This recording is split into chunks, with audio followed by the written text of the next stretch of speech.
Christy here. Some of you reached out to me and asked if I could provide a training tutorial almost on how to do your measurements at home.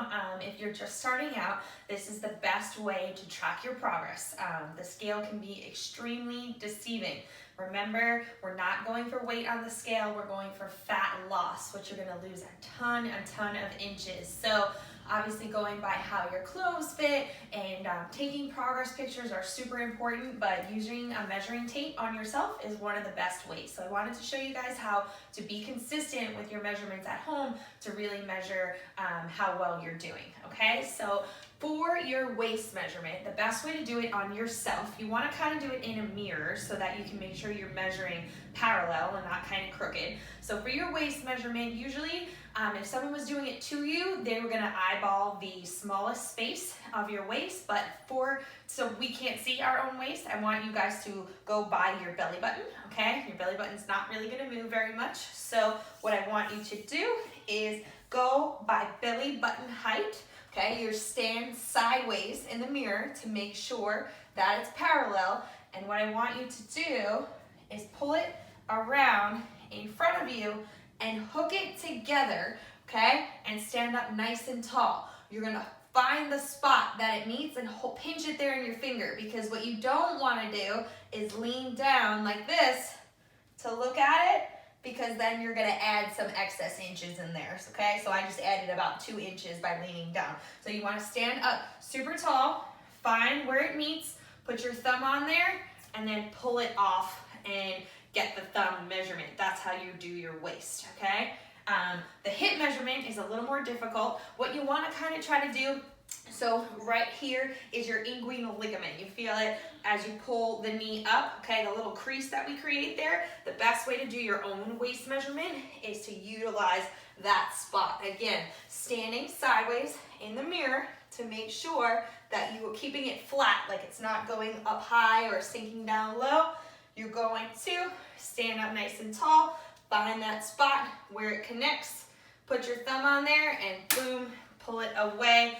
There is your hip measurement, okay? Now for the thigh, a lot of us women, we hold our weight in our thighs. This is a crucial measurement, okay? What you wanna do is take the end of your measuring tape and put it there in that inguinal ligament, in that little crease part, and you're gonna measure down to the top of your kneecap, okay? So my kneecap right here is at 15. When you hit that spot, okay, that's the length of your thigh.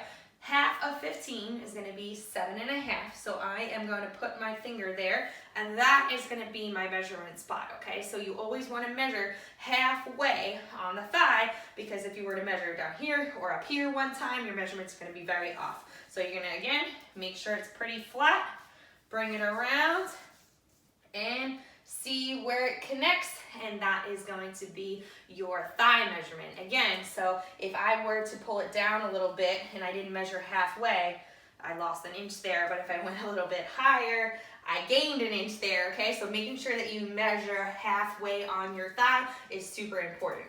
All right, the last measurement, you can't really do it by yourself. Maybe ask a friend or a family member to help you, but a lot of us don't like the way our arms look and we want to tone those arms, okay? So you do the same thing, or have your friend do it for you, that you did for your thigh. You want to measure halfway.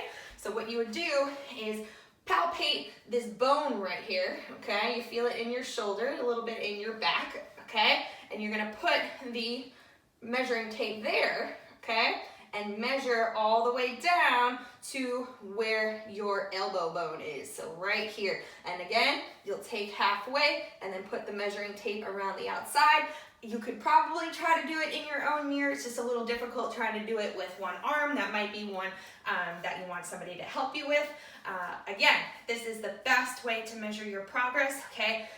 Measurements, circumference measurements are the ideal way to track if your body fat composition is improving, not the scale, okay? So I would definitely do these when you're first starting out and try to measure every 4 weeks if you've been consistent, okay? I always tell you guys to only weigh yourself every Friday morning if you need to weigh yourself at all, okay? But try to also keep track of these measurements, seeing the progress in the circumference, in the space space that you're taking up in the world, that will keep you super motivated to keep going. All right, so good luck with everything. Let me know if you guys have any questions.